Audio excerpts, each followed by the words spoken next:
सुरुवात झाली. हस्तिनापूरचा राजा परीक्षिती झाला आणि परीक्षितीचं राज्याला त्या ठिकाणी सुरुवात होते.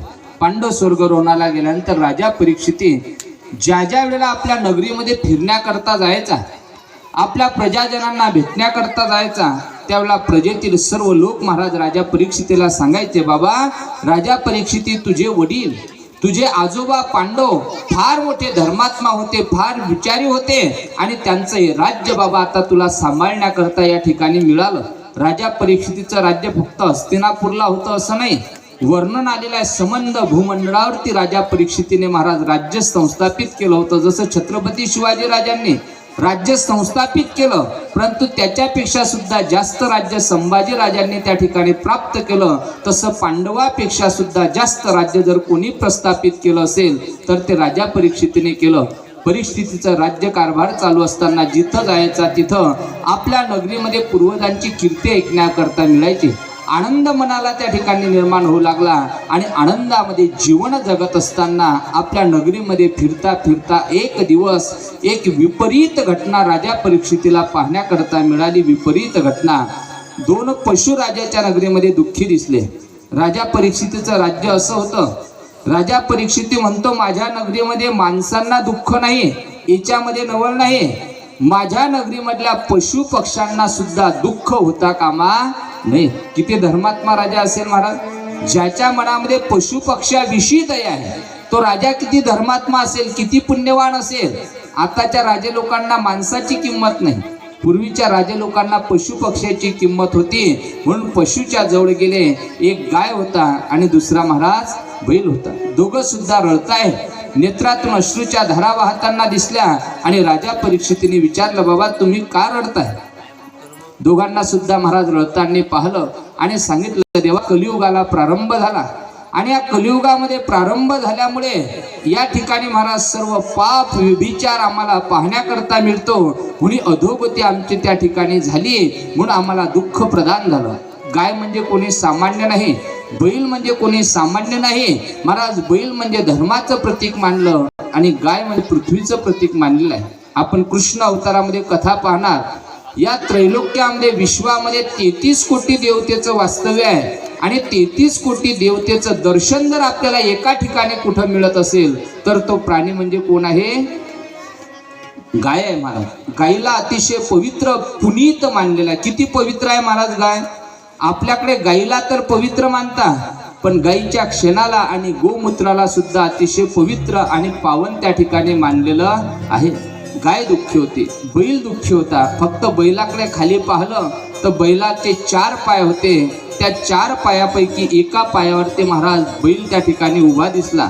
3 पाय गळून गेले होते, एक पाय शिल्लक होता महाराज सत्य नावाचा. बैलाचे 4 पाय 3 पाय निघून गेले होते. दया निघून गेली होती, पवित्रपणा निघून गेला होता, तपश्चर्याची साधना निघून गेली होती. फक्त एक सत्य नावाचा पाय त्या ठिकाणी बैलाचा शिल्लक होता. राजाने विचारले, घडलं कशामुळे? सांगितलं, बाबा कलियुगामुळे. पवित्रता कोणी पाळायला तयार नाही, दुसऱ्या जीवावरती परोपकार कोणी करायला तयार नाही. फक्त सत्य नावाच्या एका पायावरती धर्मरूपी बैल उभा आहे. राजा परीक्षिती विचार करतो, माझ्या नगरीमध्ये जर पशु दुःखी आहे, या कलियुगामुळे जर हे घटना घडली असेल तर मी माझ्या नगरीमध्ये मात्र आता कलीला राहू देणार नाही. राजा परीक्षितीने बाण घेतला, कलीवरती धावून गेला. कलीला मारण्याकरता जाणार, बाण कलीपर्यंत जाणार. तेवढ्यामध्ये कली महाराज राजा परीक्षितीला शरण आला आणि राजाला सांगायला सुरुवात केली, महाराज तुम्ही बाण बनवला, मला मारण्याकरता सोडला, माझा नाश होणार, याच्यामध्ये मला दुःख नाही, कारण माझ्या युगाला सुरुवात झाली आणि जिथं माझं युग असेल तिथं मला वास्तव्य करावंच लागेल. मला आता दुसरीकडे राहता येणार नाही.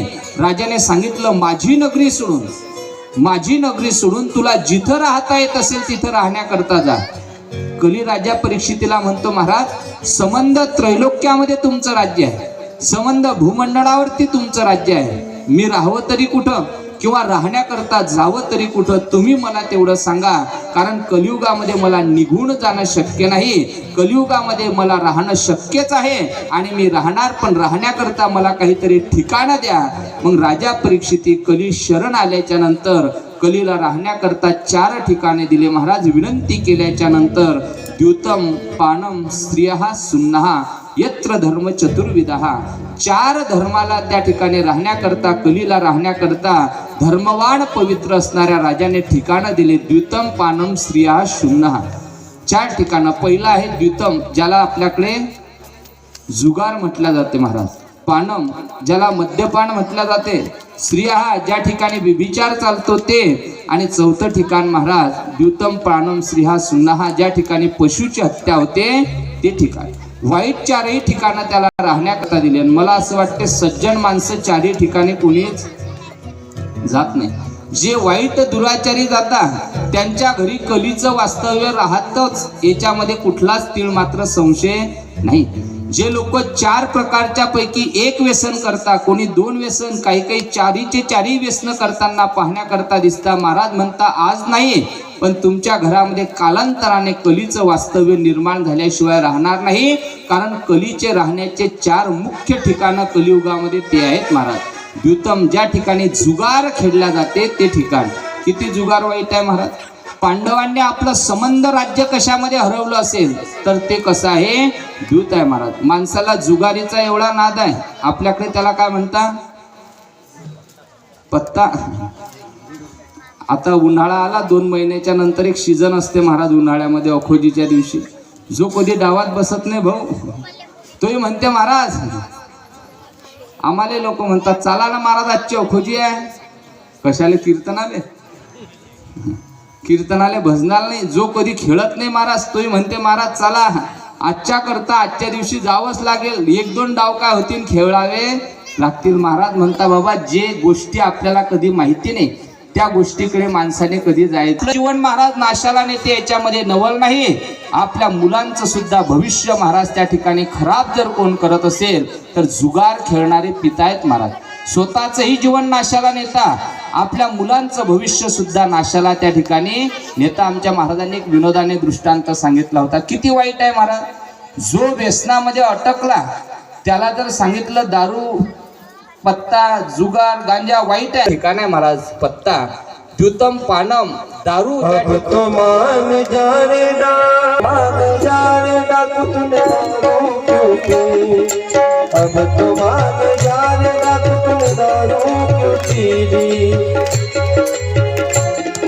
रुपया लेकर बाजार जावे, दुकान गया रे दुकान गया रे अब तो मान जाना तुम दारों पीदी, अब तो मान जाना तुम दारों पीदी, अब तो मान जाना तुम दारों पीदी.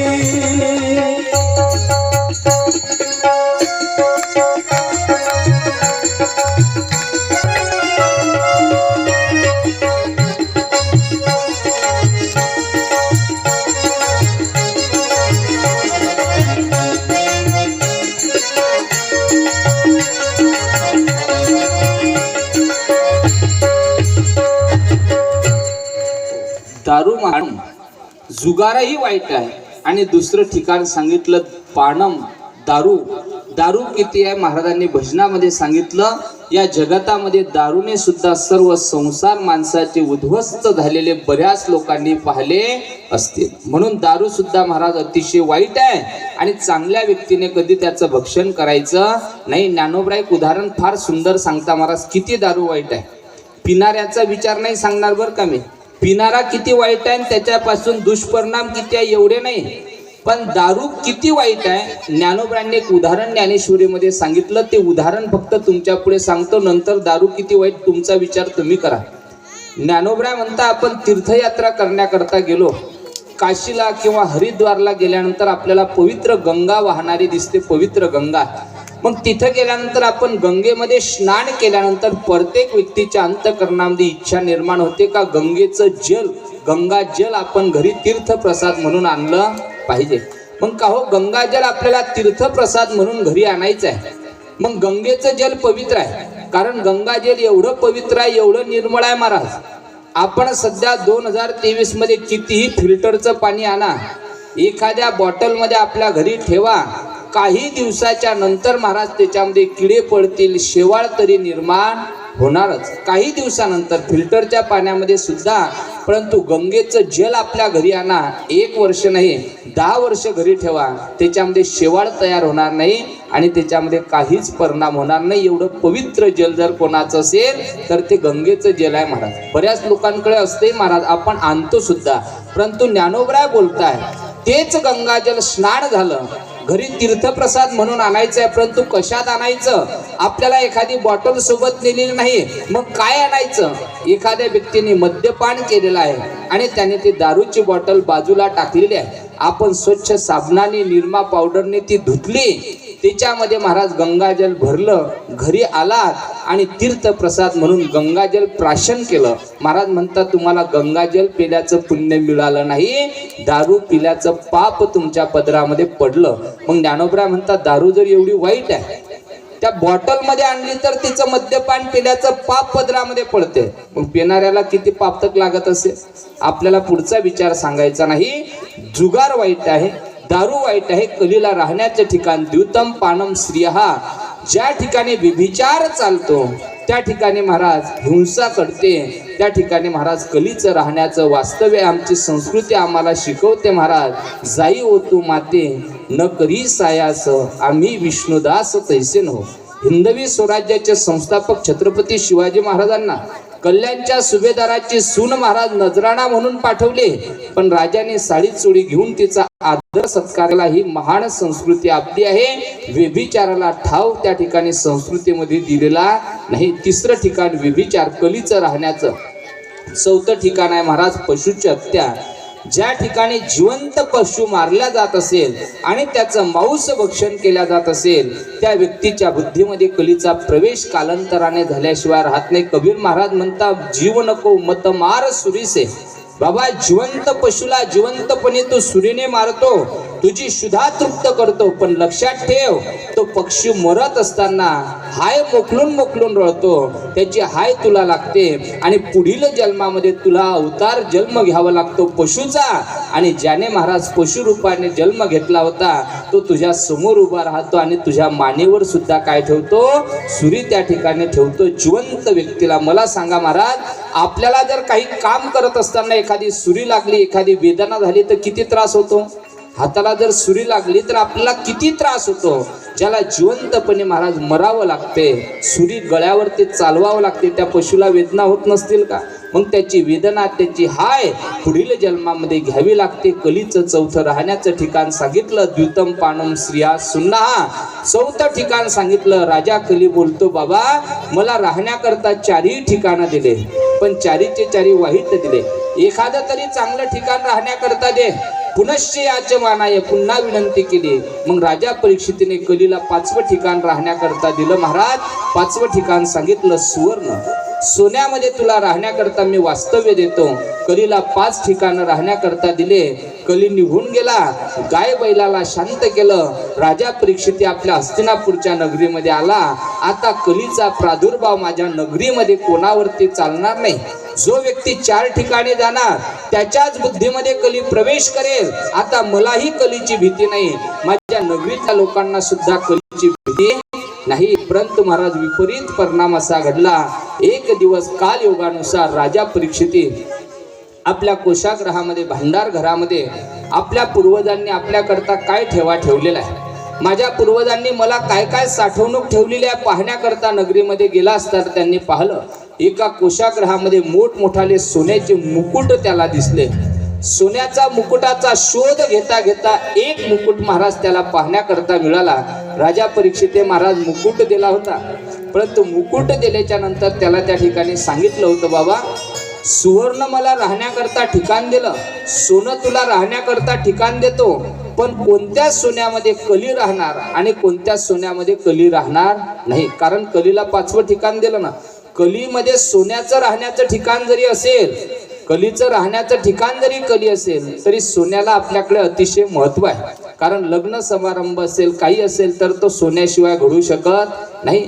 बनेच दान सांगितले, त्याच्या दानामध्ये एक सुवर्ण दान सुद्धा आहे. तुकोबरायचं एक प्रमाण आहे, सालंकृत कन्यादान पृथ्वी दाना समान. कन्यादान केल्याच्या नंतर वडिलाला पृथ्वीदानाचं पुण्य मिळते. धर्मशास्त्र बोलते ज्या वडिलाला मुलगी असेल आणि त्या मुलीचं कन्यादान ज्या बापाने केलं त्या बापाला पृथ्वीदानाचं पुण्य मिळते. पण त्या मुलीच्या अंगावरती सोन्याचा एखादा दागदागिना असला पाहिजे. सालंकृत कन्यादान पृथ्वीदाना समान. मग महाराज त्या दानाला महत्व आहे पण त्याच्यासोबत सोनं असावं. मग सोन्यामध्ये तर कलीचं वास्तव आहे. महाराज म्हणतात जे सोनं आपण नीतीने कमवलं असेल त्याच्यामध्ये कलीचं वास्तव्य नाही. पण जे सोनं तुम्ही अनीतीने कमवणार, व्यभिचाराने कमवणार, कोणाचा शाप घेऊन महाराज कमवणार, त्या सोन्यामध्ये कलीचं वास्तव्य प्राप्त झाल्याशिवाय राहणार नाही. म्हणून अनीतीने कमवलेल्या सोन्यामध्ये कलीचं वास्तव्य राहते. राजा परीक्षिती कोशागृहामध्ये फिरत असताना सोन्याचे मुकुट पाहू लागला. सुंदर मुकुट दिसायला सुद्धा अतिशय सुंदर मुकुट आहे. पाहता पाहता एक मुकुट दिसला. सुंदर नवरत्न त्याला लावलेले आहे. सोन्याचा मुकुट आहे. मुकुट उचलला, मस्तकामध्ये परिधान केला. मुकुट सुंदर दिसला पण विचार केला नाही कोणी आणला असेल, कुठून आणला असेल. आपल्या कोशागृहामध्ये दिसला आणि जरासंधाने अनीतीने आणलेला मुकुट कलीने बुद्धीमध्ये प्रवेश केला, मस्तकामध्ये परिधान केला. त्या दिवशी जंगलामध्ये शिकार करण्याकरता राजा परीक्षिती निघून गेला. महाराज काही सैनिकांना सोबत घेतलेला आहे. शिकार करण्याकरता वनामध्ये जात असताना महाराज शिकार शोध घेतो आहे. शिकार दिसत नाही. माध्यान्हाची वेळ झाली आणि रस्ता पाहता पाहता सैनिक एका बाजूने निघून गेलं आणि राजा परीक्षिती सुद्धा दुसऱ्या रस्त्याने निघून गेला. सैनिकाची राजा परीक्षिती ताटातूट झाली. राजा परीक्षिती दुपारपर्यंत महाराज रस्ता शोधतोय, सैनिक शोधतोय, शिकारही मिळत नाही. पण शिकारीच्या माग जाता जाता जाता तहानेने आणि भुकेने काय झाला, व्याकुळ झाला. कारण तुकोबरा म्हणता माध्यान्हाची वेळ झाली. कितीही त्यागी संन्यासी असला तरी माध्यान्हाची वेळ झाली म्हणजे त्याला पोटभर भाकर ही लागतेच. महाराज राजा होता, सैनिक दुसरीकडे निघून गेलं. पिण्याकरता पाण्याचा शोध घेतो, खाण्याकरता अन्नाचा शोध घेतो, परंतु महाराज काहीच मिळत नाही. सैनिक एका बाजूला निघून गेलं, राजा दुसऱ्या रस्त्याने निघून गेला. शिकार मिळत नाही. काय करावं. जंगलामध्ये फिरता फिरता फिरता समोर महाराज एक आश्रम दिसला. राजा परीक्षितीने आश्रमामध्ये प्रवेश केला. आश्रमामध्ये आवाज दिला, नगरीचा राजा राजा परीक्षिती मी आहे. हस्तिनापूरचा राजा परीक्षिती, संबंध भूमंडळावरती माझं राज्य आहे. तुमच्या आश्रमामध्ये आलो. पिण्याकरता पाणी पाहिजे, खाण्याकरता अन्न पाहिजे. कोणीतरी ऋषीवर असाल तर मला पिण्याकरता पाणी, खाण्याकरता अन्न त्या ठिकाणी द्यावं. आश्रमामध्ये कोणीच नव्हतं. महाराज राजा परीक्षिती प्रवेश करतो, कोणीच दिसत नाही. शेवटी नगरीला प्रदक्षिणा मारल्याच्या नंतर पिण्याकरता आश्रमात सुद्धा पाणी दिसलं नाही, खाण्याकरता अन्न दिसलं नाही. कलीने बुद्धीमध्ये प्रवेश केला असेल म्हणून आश्रमामध्ये याची दृष्टी सुद्धा तिथं पडली नाही. कारण आपल्याकडे म्हणतात महाराज विनाशकाले विपरीत बुद्धी. बाहेर निघण्याकरता आला. एक साधू महाराज एका वटवृक्षाखाली समाधी अवस्थेमध्ये बसलेले आहे.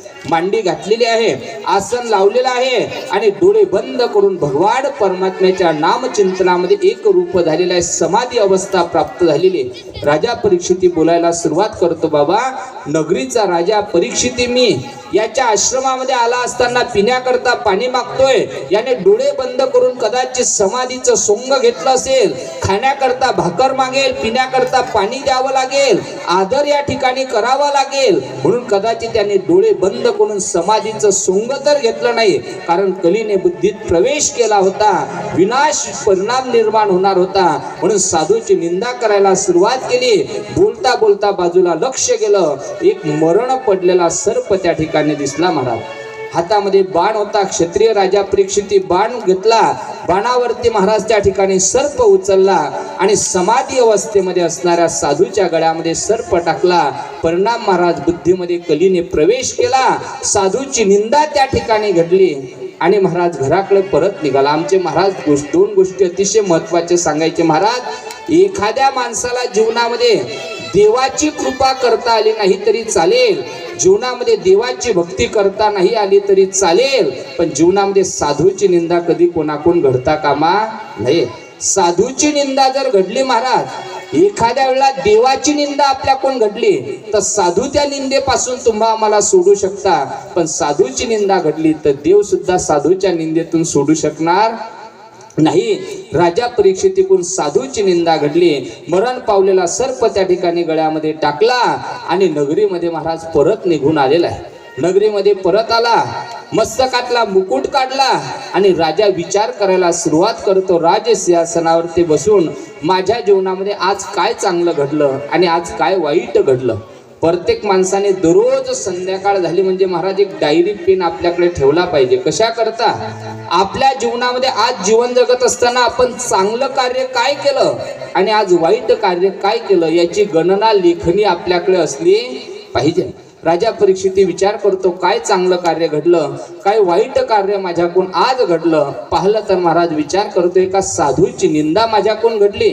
ज्या साधूचं रक्षण आपण करावं, ज्या ब्राह्मण देवतेला राहण्याकरता स्थान द्यावं, ज्या ब्राह्मण देवतेला ऋषी मुनी जपीचा आदर आपण करावा, त्या साधूची निंदा माझ्याकडून घडली. करू नको निंदा कोणाची, करू नको